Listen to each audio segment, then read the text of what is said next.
तारीख के बाद में अगर आप रिपोर्टिंग या प्रूनिंग करते हैं तो आपकी फ्लावरिंग लेट हो जाएगी। फुटाव जो अडेनियम लेगा 20 से 25 दिन लग जाते हैं नया फुटाव आने में। उसके बाद में उसमें वर्ड्स निकलेंगे तो आपकी जो फ्लावरिंग है वो काफ़ी लेट हो जाएगी। आपकी फ्लावरिंग फिर मई जून की तरफ पहुंच जाएगी। इस वजह से आप शुरू के दिनों में ही अडेनियम की रिपोर्टिंग और प्रूनिंग करते हैं। हेलो गाइस एवरीवन, कैसे हैं आप लोग? आप देख रहे हैं my YouTube channel the Mughal heaven. Mughal heaven में आप लोगों का स्वागत है। तो दिसंबर की आज 10 तारीख है और फरवरी को आने में लगभग 50 दिन अभी बाकी हैं। अब इन 50 दिनों में अडेनियम के साथ क्या क्या काम कर सकते हैं, और वैसे तो कोई ज़्यादा कोई ख़ास काम नहीं है अब अडेनियम के अंदर, क्योंकि अडेनियम अब ज़्यादातर डोरमेंसी में चले गए हैं और ज़्यादा इसके अंदर किसी किस्म का फर्टिलाइज़र वगैरह तो अब देना ही नहीं है। लेकिन जिन प्लांटों की हमने प्रूनिंग वगैरह करी है तो प्रूनिंग वाले प्लांट के अंदर मैंने हल्का सा एक्सम सोल्ट और ह्यूमिक एसिड ये 2 फर्टिलाइज़र मिलाकर हल्का सा फर्टिलाइज़र इनको दिया है। और बाकी का कोई ख़ास काम नहीं है, सिर्फ प्रूनिंग का। अभी हो सकता है कि एक आध प्लांट की और प्रूनिंग करनी पड़े, क्योंकि वैसे तो मैंने करीब करीब सारे प्लांटों की प्रूनिंग कर दी है। लेकिन अब हमें एक ही 2 प्लांट ऐसे रह गए हैं जिनकी हमें प्रूनिंग अब करनी है। वैसे तो अच्छी तरीके से जो डोरमेंसी है वो हमारे यहाँ कुछ कम असर कर रही है। इसके लीव्स वगैरह जो हैं वो किसी प्लांट में तो वैसे ही भरे पड़े हुए हैं।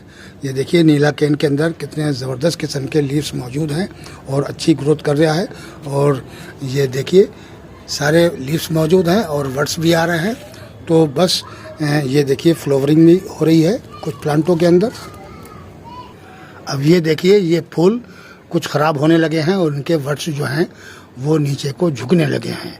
ये वर्ड्स अब मुश्किल ही है ये खिलें। ये देखिए तो असर तो आ गया है लगभग डोरमेंसी का, क्योंकि करीब करीब सारे प्लांटों में लीव्स वगैरह अच्छे आ रहे हैं। अभी ऐसी कोई बात नहीं है, बस जो डोरमेंसी जिसको कहते हैं उसमें सिर्फ हमारा एक ही प्लांट, ये देखिए ये प्लांट है। इस तरीके से ये डोरमेंसी में अच्छी तरीके से चला गया है। इसके अंदर कोई किसी किस्म का लीव्स वगैरह नहीं है। देखिए ये पूरा प्लांट खाली हो चुका है, इसके अंदर एक भी लीव्स नहीं है। फुल तरीके से डोरमेंसी में बस यही प्लांट गया है और बाकी के सारे प्लांटों के अंदर अच्छे लीव्स वगैरह आ रहे हैं। और जो हमने प्रून कर दिए हैं तो वो भी लगभग उनके अंदर सबके अंदर लीव्स थे और काफ़ी मात्रा के अंदर अडेनियम जो थे वो प्रून कर दिए हैं। ये देखिए ये हमारा अरेबिकम का प्लांट है और ये इसके अंदर भी लीव्स मौजूद हैं। अभी ये डोरमेंसी में नहीं गया है, लेकिन ये कुछ दिन के अंदर जा सकता है कि डोरमेंसी में, क्योंकि इसके लीव्स में वो चमक नहीं रही है जो होनी चाहिए। ठंड ज़्यादा पड़ने लगी है, इस वजह से अब इसके अंदर थोड़ी चमक इसके लीव्स में ख़त्म हो गई है।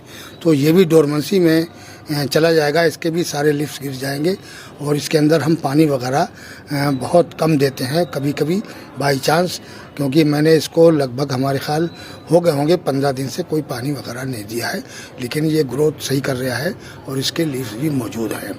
अब हम सोच रहे हैं इसके अंदर, देखिए ये मैंने एक्सम सोल्ट कुछ डाली थी और वो अभी तक इसके ऊपर पड़ी हुई है ऐसे ही, और इस वजह से भी थोड़ा सा फ़र्क पड़ता है कि अडेनियम के जो लीव्स हैं वो ग्रीन रहते हैं, जल्दी से पीले पड़ के गिरते नहीं हैं।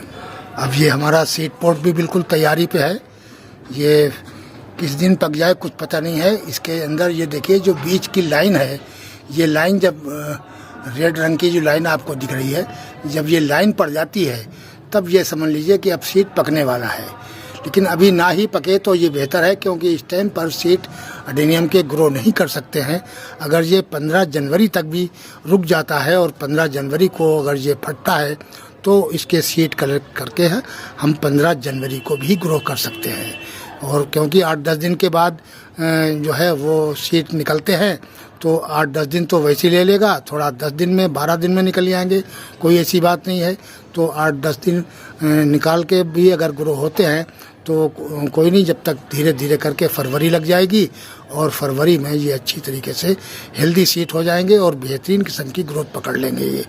और ये 2 सीड पोट हैं बस मेरे पास। ज़्यादा सीड पोट जो थे वो सर्दी की वजह से कुछ सीड पोट काले होके गिर गए हैं, सूख गए हैं। वो काफ़ी प्लांटों के अंदर आए हुए थे, लेकिन 2 प्लांटों में ऐसे, ये देखिए एक ये प्लांट है, इसके अंदर भी ये है, लेकिन ये अभी टाइम लगेगा। ये जो सीड पोट हमारा है ये फरवरी मार्च में ही जाके पकेगा, तो ये अच्छी तरीके से सरवाइव कर रहा है और ये बहुत हेल्दी सीड इसके अंदर निकलते हैं। इस टाइम का जो सीड पोट है वो अगर आपका इस टाइप का है कि जो फरवरी में या मार्च में जाके पके, तो उसके सीड बहुत प्यारे होते हैं और उसका प्लांट भी बहुत अच्छा होता है। और क्योंकि उसको पूरी गर्मी 8 महीने की मिल जाती हैं, तो जैसे ही 8 महीने पूरे होंगे यानी बरसात के बाद उसके अंदर फ्लावरिंग शुरू हो जाती है। ये फ़ायदा है कि फरवरी या मार्च का सीड ग्रो करा हुआ अब बरसात ख़त्म होने के बाद में उसकी फ्लावरिंग आने लगती है। ये बहुत बेहतरीन। अगर इस टाइम पे जो हम सर्दियों में सीड ग्रो करते हैं, जैसे कुछ लोगों ने पिछले महीने में सीड ग्रो कर लिया है, तो सीड तो वो ग्रो हो गए हैं और सरवाइव भी वो कर लेंगे। और सिर्फ सर्दियों में डोरमेंसी में उनको बचाना है, पानी वगैरह उसके अंदर देख के डालें, ज़्यादा पानी ना दें और ज़्यादातर शेड के अंदर रखें उनको। और जब धूप लगे तो हल्की हल्की धूप भी रोज़ाना उनको दिखाते रहेंगे, तो वो सरवाइव हो जाएंगे। कोई ऐसी बात नहीं है, क्योंकि वो 1-2 महीने पहले ही ग्रो हो चुके हैं, तो उनके रूट वगैरह अच्छे चल जाते हैं। इस वजह से उन ऐसे सीटों को कुछ नहीं होता है। लेकिन अगर हम इस टाइम पे ग्रो करते हैं, पहली मरतबा तो जल्दी से ग्रो होंगे नहीं, अगर हो भी गए तो वो प्लांट मर जाएंगे, चलेंगे नहीं। ये इधर हमारे सारे बेबी प्लांट रखे हुए हैं, जो कुछ इस साल के हैं और कुछ पिछली साल के हैं। तो पिछली साल वाले तो ये प्लांट हैं, ये देखिए ये पिछली साल के प्लांट हैं, और इस साल के कुछ तो ये इसमें लगे हुए हैं और कुछ में एक के अंदर तो फ्लावरिंग भी आ गई है, और कुछ इधर हमने प्रून कर दिए हैं तो ये रखे हुए हैं, देखिए इधर। और एक ये मैंने ग्राफ्ट करी थी, तो सर्दी आ गई, इस वजह से ग्राफ्टिंग इसकी जो थी वो तो कामयाब हो गई है। ये ग्राफ्टिंग कामयाब हो गई है क्योंकि इसको लगभग 2 महीने अब हो चुके हैं और ये ब्रांच में सिर्फ फुटाव नहीं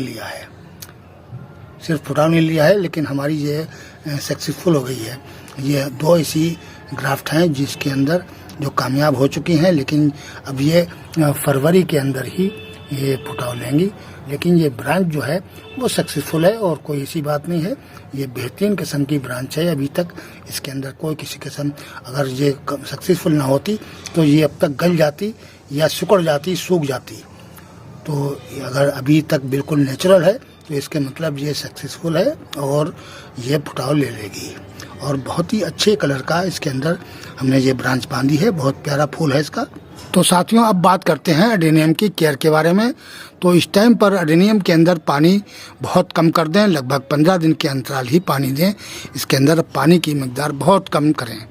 तो अभी लगभग 50 दिन बाकी हैं जनवरी के। तो जनवरी अब असल में जो काम होता है एडेनियम के अंदर वो ज़्यादातर फरवरी में होता है। कुछ लोग जो ऐसे हैं कि वो जनवरी के आखिरी हफ्ते से भी शुरू कर देते हैं, क्योंकि उनके यहाँ का टेम्परेचर थोड़ा गर्म हो जाता है। तो जब टेम्परेचर अच्छा हो जाता है तो वो लोग वहाँ पर उसकी रिपोर्टिंग भी कर देते हैं और उसकी प्रूनिंग वगैरह भी कर देते हैं और फर्टिलाइज़र वगैरह भी, यानी जनवरी के आखिरी हफ्ते में भी कर सकते हैं। अगर आपके यहाँ का टेम्परेचर अच्छा हो गया है, गर्म हो गया है, मौसम 20-22 से ऊपर निकल गया है जब टेम्परेचर, क्योंकि उस टाइम पर रोज़ाना 1 पॉइंट बढ़ता है, गर्मी पड़ने लगती है और उस टाइम पर एडेनियम सरवाइव करने लगता है। तो इस बेस पे जनवरी के आखिरी हफ्ते से भी काम शुरू किया जा सकता है। और जैसे ही फरवरी लगे आपकी, तो फरवरी में 1 तारीख से एडेनियम का काम शुरू कर दें और इसकी रिपोर्टिंग जिस लोगों ने करनी है वो रिपोर्ट कर दें, और जिन्होंने प्रूनिंग करनी है वो प्रून कर दें, और इसको फर्टिलाइज़र वगैरह भी उस टाइम पर देना शुरू कर दें। तो सबसे पहले आप उसके अंदर NPK 19-19 का फर्टिलाइज़र डालें, और कुछ लोग जो है DAP वगैरह भी डाल देते हैं ताकि ग्रोथ जल्दी शुरू हो जाए। तो DAP भी डाल सकते हैं, ऐसी कोई बात नहीं है। और ह्यूमिक एसिड वगैरह अगर आपके पास हो तो वो भी डाल सकते हैं। फरवरी में 1 तारीख से जो रिपोर्टिंग और प्रूनिंग शुरू होती है, तो दोनों काम ये लगभग 10 तारीख तक, यानी फरवरी की 10 तारीख तक पूरा हो जाना चाहिए। एडेनियम की रिपोर्टिंग या प्रूनिंग दोनों काम फरवरी के 10 तारीख के अंदर ही पूरा हो जाना चाहिए। 10 तारीख के बाद में अगर आप रिपोर्टिंग या प्रूनिंग करते हैं तो आपकी फ्लावरिंग लेट हो जाएगी। फुटाव जो अडेनियम लेगा उसके अंदर कम से कम 25 दिन लग जाते हैं, 20 से 25 दिन लग जाते हैं नया फुटाव आने में, और उसके बाद में उसमें वर्ड्स निकलेंगे तो आपकी जो फ्लावरिंग है वो काफ़ी लेट हो जाएगी। आपकी फ्लावरिंग फिर मई जून की तरफ पहुंच जाएगी। इस वजह से आप शुरू के दिनों में ही अडेनियम की रिपोर्टिंग और प्रूनिंग कर दें और उसको अच्छी किस्म का फर्टिलाइज़र वगैरह दे के अडेनियम को तैयार करें। या जिन लोगों ने रिपोर्टिंग करनी है तो वो सॉइल वगैरह भी अगर उनको बनानी है तो अच्छी किस्म की सॉइल बनाइए आप, उसको उसमें सेंट की मात्रा अधिक रखिए, और यानी आपने अगर 30% सेंट मिलाई है और 40-50% आपने सॉइल ली है तो उसके अंदर बोन मील, नीम की खली, तो ये वगैरह भी फर्टिलाइज़र मिलाने पड़ते हैं, और फिर ऊपर से धान की भूसी, ये मिक्सचर बना के तैयार करें इस तरीके का, और थोड़ा सा उसके अंदर कोयला वगैरह डाल लें, और हल्की सी अगर राख हो आपके पास, यानी लकड़ी की राख जो होती है हल्की सी, वो भी डाल सकते हैं मिक्सचर के अंदर, और उसके बाद में उसमें अडेनियम को रिपोर्ट करें। जब अडेनियम को रिपोर्ट करें तो उसके अंदर कम से कम 3-4 दिन पानी वगैरह ना डालें। 3-4 दिन के बाद ही आप उसके अंदर पानी डालें ताकि वो सरवाइव जब करने लगे तब उसके अंदर हल्का हल्का पानी देना शुरू कर दें।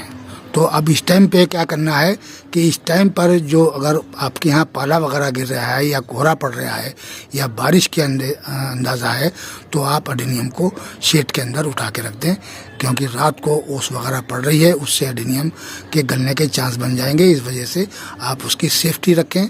आप अपने अडेनियम को, मैं भी कुछ दिन के अंदर, ज़्यादा नहीं, मुश्किल से 1 हफ्ते के अंदर ही सारे अडेनियम हम शेड के अंदर रख देंगे, और जिन प्लांटों को हमने लटकाना है यानी पॉट से निकाल कर उनको लटका देंगे। वो शायद 1 ही 2 अडेनियम ऐसा है मेरे पास जिनको हम लटका सकते हैं, और बाकियों को तो हम निकालेंगे नहीं, रिपोर्टिंग नहीं करेंगे, और 2-3 प्लांट ऐसे हैं कि जिनकी रिपोर्टिंग करेंगे।